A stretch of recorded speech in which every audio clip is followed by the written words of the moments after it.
Hey everyone, it's Lisa from the blog farmhouseonboone.com.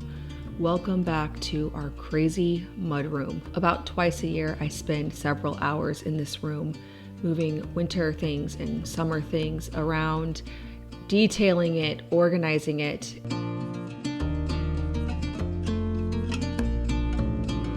I want to say thank you to today's video sponsor, Cricut. More on them in a bit. The last several times, I felt like it got unorganized too fast. So today I'm going to try a few new things that will hopefully make this last a bit longer. This organization project comes after a busy day of baking, bread, cooking.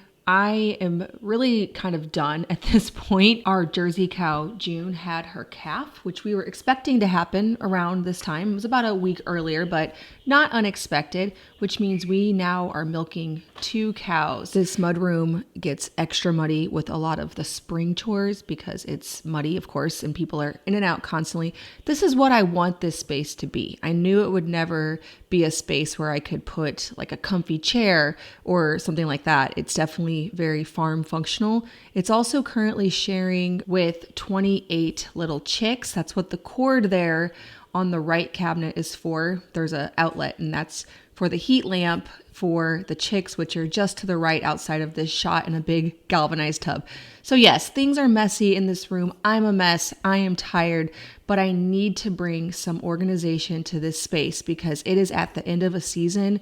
We have piles of coveralls and work boots. Usually I try to wait to do these things until May and October because in May, it is for sure going to be warm going forward. I don't need any of those things. I can put the winter boots and the coveralls in the basement, but in April, it still very well will get cold. In fact, the day I'm shooting these voiceovers right now, it is cold. And so we still need the coats, but I felt like I could confidently get rid of the coveralls and then start to ease into getting out the swim stuff and making that more accessible. I can hide away the gloves and the hats. The biggest thing that I want to tackle today is giving a home to everybody's shoes. So in the past, we've had spots for everybody's shoes, but they're loosely defined. So the left on this closet is so-and-so shoes. Bottom right half of this drawer is so-and-so shoes. And that just has not worked. And to be completely honest, I'm not 100% sure that the system that I'm coming up with here today will work either. It's a lot of trial and error, especially when you have 9 people in a house who all wear shoes. Things can get really crazy very fast, and it becomes more important to have systems in place that are a little bit stronger. So you can get away with having little spots for shoes here and there when you have a couple of kids, but whenever there are several, people need to know what to expect, where to put things, and I'm feeling that more than ever. So I bought some bins, and I was actually at the store with the intention of, I'm gonna buy some bins for that mudroom, and I forgot to take measurements. So I called Luke and I said, can you please give me the interior dimensions of the shelves? I wanna get what's as big as possible, but will also fit.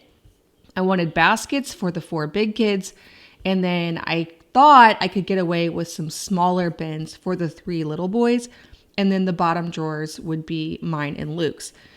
I ended up switching things around a bit as I started putting the younger 3 kids' shoes into the lidded bins and realizing that that would be kind of hard to get to, especially for the child who's 5. I ended up keeping that in place for the 2 little boys and then using a wooden bin for the 5-year-old shoes. We'll see if I like the lidded bins for the 2 little boys. They have such small shoes because they're 3 in 1 that it will work. And also they can't really put away their own stuff, so it doesn't need to be super accessible. The big kids, on the other hand, they can handle it. And so that's why I gave the 4 big kids their bins that they now know exactly where their shoes go. So there's no excuse not to put them back.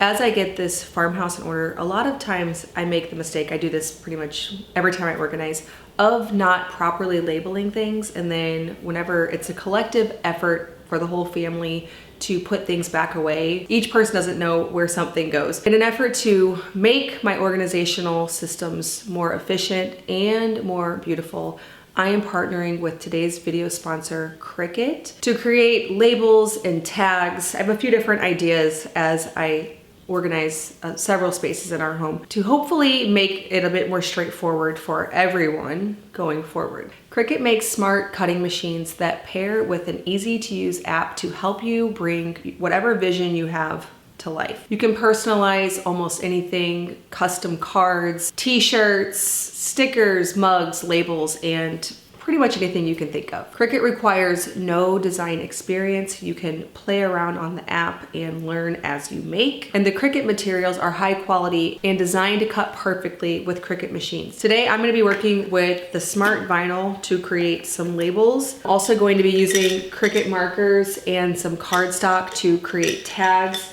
Some of the surfaces that I'm organizing today aren't smooth, so the labels and stickers might not work as great, but I can use the Cricut to design some really beautiful tags. So let's see what we come up with. I'm going to be using the Cricut Maker 3.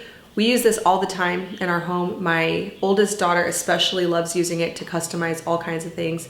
She has a lot of fun doing craft projects on this, and sometimes she lets me use it for my projects.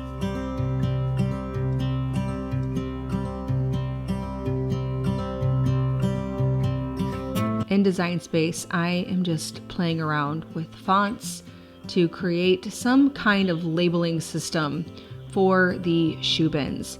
I also have a baking drawer project that I want to be showing you later here too, that I want to get a handle on. We have this drawer in our kitchen that it just ends up being crazy. And so I want to tackle that as well. But then the main thing that I want to get accomplished is some kind of label for all of the shoes so that people know exactly where they are. For the two little ones' shoes bins, I am creating a label that will be the negative space. So basically, once the Cricut cuts it out, we will leave behind the white letters and it'll be on a black background. And then we're using the image search gallery. And I say we because my daughter Ruthie is helping me. She loves messing with the Cricut, and so she really enjoyed working on this project with me today. Tags that we can put on the bins for the big kid shoes.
Okay, I feel a lot better about that closet and that it might actually, I'm hopeful that it might actually last a bit longer.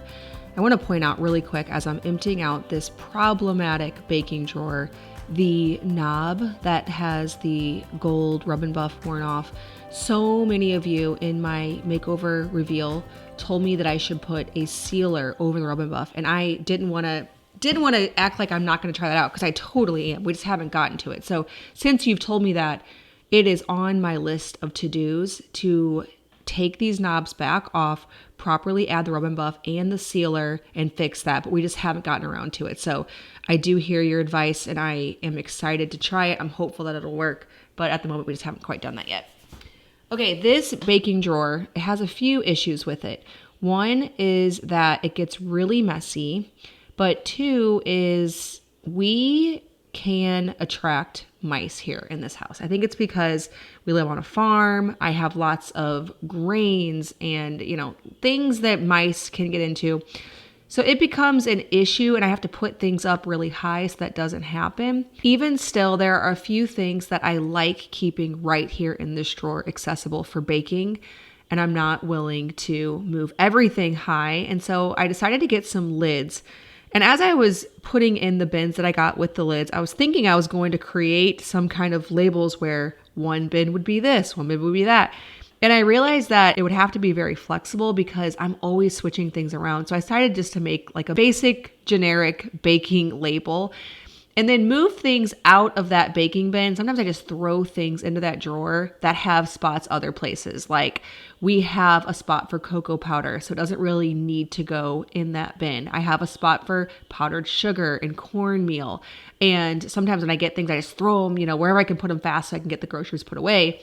And so I made sure to put everything that already had a spot, like sugar, like cocoa powder, in the proper glass jars that they go in. Combine a few things, like I don't need a couple things of baking soda in one drawer, and then place them nicely in these lidded bins and give things labels that don't currently have labels. I'm guilty of this all the time. Putting something in a jar and just thinking, I'll remember what this is, or I'll use this really fast. Maybe I'll make cornbread again this week and then not have to worry about labeling it. And then that doesn't happen. So it's important for me to constantly retake inventory, move things around, combine things. This is a working kitchen. I'm constantly stocking new things and trying to put them away in the middle of a busy day. And so I have to just every once in a while bring it all back together. Thank you so much for joining me as I bring a little bit of organization to this farmhouse. If you're brand new to my channel, you can follow along for from scratch recipes, natural living, and homemaking. Thank you so much for stopping by our farmhouse.